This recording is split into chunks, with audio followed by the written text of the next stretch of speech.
How's it going, guys and girls? Hope you guys are having a great week. So it is that time of the month again, guys. It is time for another What Do We Know So Far video. This one today is going to focus on Devil May Cry 5. So developed and published by Capcom, Devil May Cry 5 is due for release on the 8th of March and is set for release on the PlayStation 4, Xbox One and PC.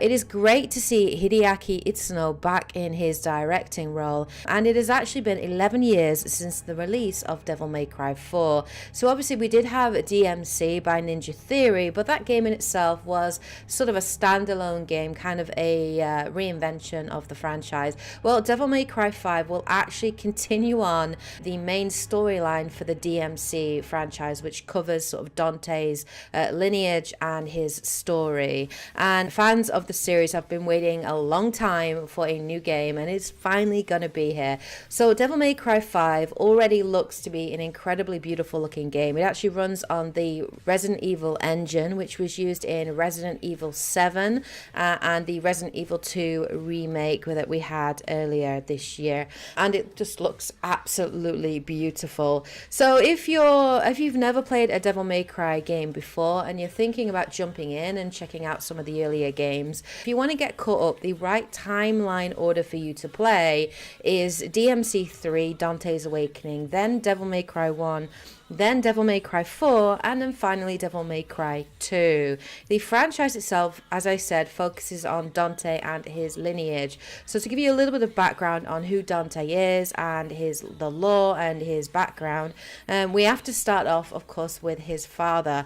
So his father was a legendary devil who went by the name of Sparda, who basically fought against the tyranny of the demon emperor of the underworld, Mundus.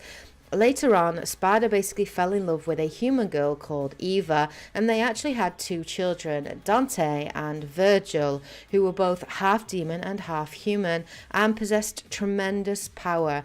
So Devil May Cry 5 will continue on Dante's story. We actually have seen some trailer footage of him, some gameplay, and Dante looks to be an older man, and I, for one, am very, very excited. So there are actually going to be 3 playable characters within the game. You're going to get to play as Dante, Nero, who was introduced actually in Devil May Cry 4, and he is actually Virgil's son and therefore Dante's nephew, and the mysterious V. So what is the premise of the story? Well, the story takes place several years after the events of Devil May Cry 2, and a man known as V comes to the Devil May Cry office to hire Dante to solve a series of demon attacks occurring across the world.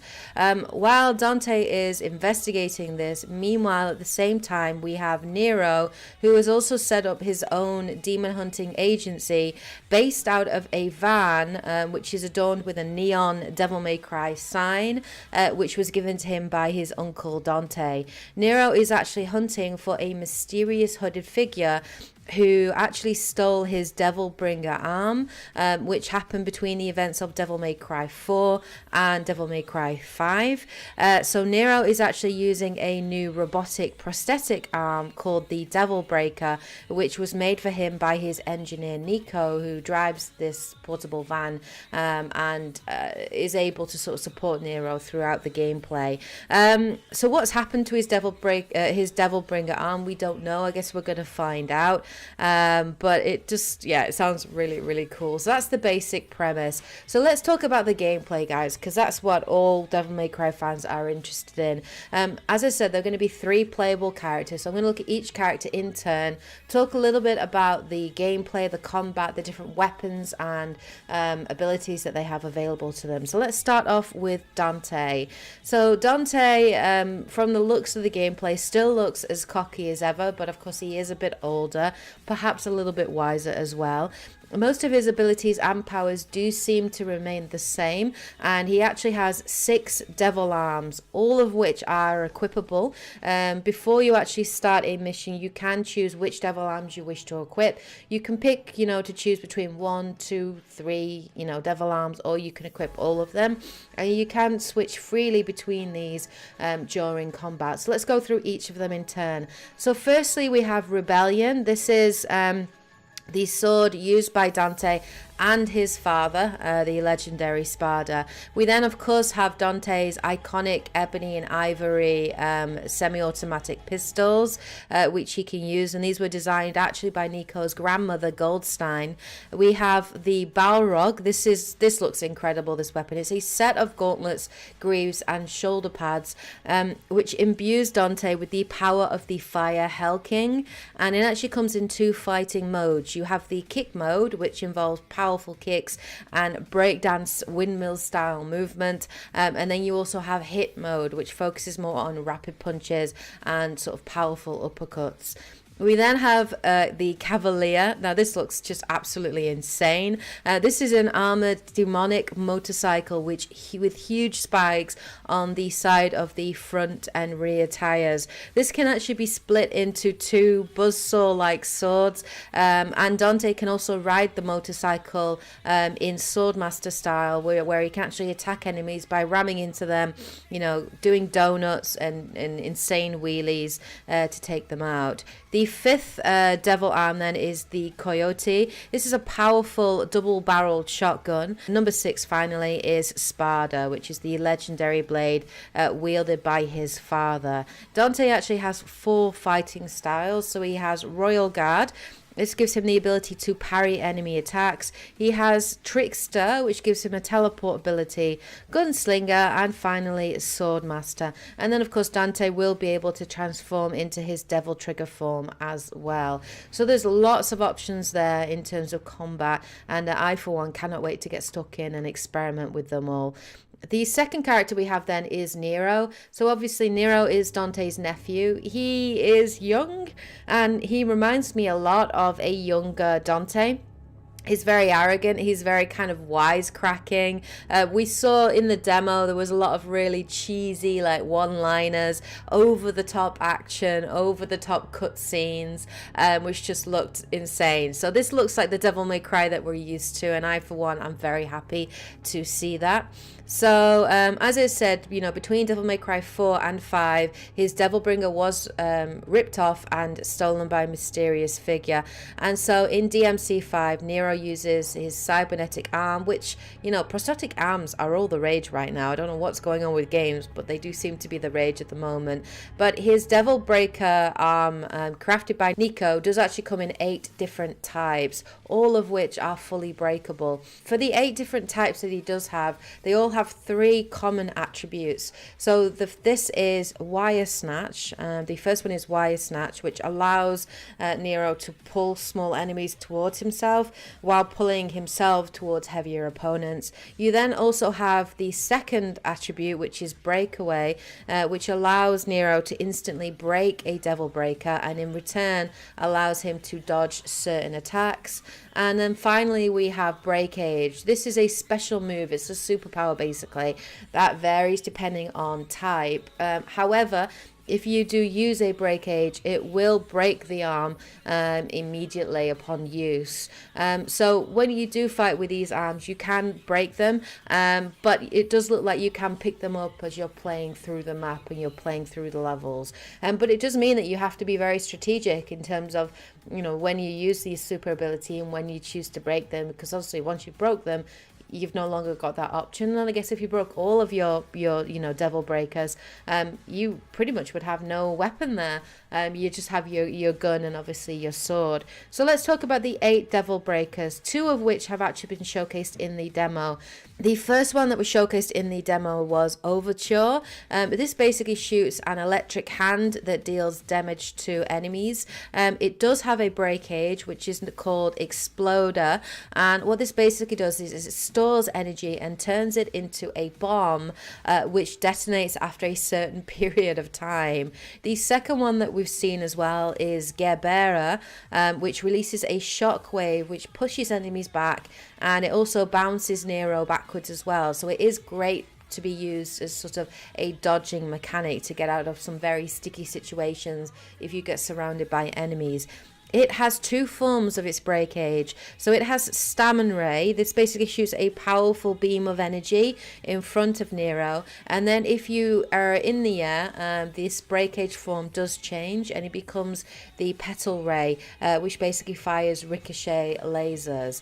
The third devil breaker that we have is Punchline. This is a powerful punch which knocks back and deals damage to multiple times. The fourth one is Tomboy, which charges Nero's Blue Rose and Red Queen with more power, increasing both their damage and also their impact. The fifth one is Ragtime, which is a powerful force field, which basically slows down time within its radius, making enemies move slower and therefore Nero move quicker. The sixth one is Buster Arm. This allows Nero to throw enemies. The seventh one is Helter Skelter. This is spinning blades which literally drills through enemies, and it actually has 3 power levels.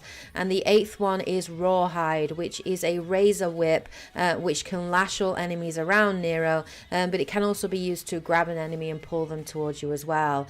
Nero does have his 2 signature weapons which are returning. So he has his Blue Rose, which is a double barrel pistol which fires demonic energized shots, and he also has his Red Queen, which is Nero's sword, developed by Agnes from the Order of the Sword, and the sword can actually be revved up to enhance its attack power as well. The third playable character is V, or Vital possibly is his name. There's a lot of mystery surrounding this new playable character, and there are a few theories about who he may be. One of the most popular theories at the moment going around the internet is that he is actually Dante and Lady's son, and we have seen some recent gameplay with him in there as well, and there were moments during the gameplay, he has black hair usually, but there were moments when he activated a particular ability and his hair turned white, and it did look very reminiscent of Dante. He handles drastically different to Dante and Nero. His fighting style is very, very different. So V will actually fight with his cane and by summoning demonic creatures with his Book of Magic. We've seen 2 of these creatures at the moment. So we got to see a Black Panther that uses sort of melee style attacks, and a Crow which uses electrical ranged attacks. And the Crow can also be used to pull V out of dangerous situations as well. He also has a cane which he can use himself to attack, and we did get to see during the gameplay where his sort of summons would weaken enemies. The symbol would sort of change color, and then V would sort of teleport to them and activate a finisher move with his cane, impaling the enemy and effectively finishing them off. So the gameplay in DMC5 just looks amazing. It looks really, really good. It looks really smooth. The 3 characters look very different to each other, so I'm really looking forward to playing as all 3 characters. I'm really looking forward to sort of seeing what happens with the storyline and how it continues on from DMC2, because the most recent games have been sort of prequels, so I'm very much looking forward to that. One of the things that does have me a little concerned with Devil May Cry 5 though was the announcement that it will have microtransactions. So they will include microtransactions which basically allow players to purchase red orbs used for purchasing upgrades with real money. Capcom, obviously, the director Hideaki Itsuno was interviewed about this and the reason that they chose to put this into the game, and this was kind of the reason that was given. We're trying to find different ways that we can give people more options to play the game the way they want to play it. So we've balanced the game so that you play through the game and you should have quite a few red orbs left over as you're playing through the game, as you're playing through on Devil Hunter, for instance. But we want to give people the option that, all right, look, for people that just like want to brute force it, for people that just want to, I just want to like go ahead and just like get all the moves right off the bat, or I just want to go ahead and brute force it so that I can continue as many times as I want right away. And that's really where that thinking comes from. So there's two different things that we think about when we set the prices of the moves, of the skills and the abilities in red orbs. The first thing is the stuff that we feel that people should want to get first, we make cheap, so that people will, okay, like, oh, this one's cheap, I'll just go ahead and buy this, and I'll kind of keep doing that. But then for the stuff that's going to be harder to use, it's going to be harder to master, we make that more expensive. Partly so that, okay, if you save up for that, you're not going to be able to buy as many orbs, or you're going to be able to buy as many skills, and so you're going to you know, actually have the time to learn it, you know? Then you have to make that decision. You know, okay, am I going to go for the cheaper stuff, or am I going to save up, get this thing that actually is going to have a lot of application, but I have to spend time learning it and perfecting it. With giving people the ability to purchase red orbs that we want, like you said, it's something that we're thinking, we just want to give people the option that if they want to brute force it, if they want to save time, and they just want to get all that stuff at once, those people can do that. But on the other hand, like, if we've done our jobs right, you shouldn't have to get all the moves. You should be able to play it the way you want to play it.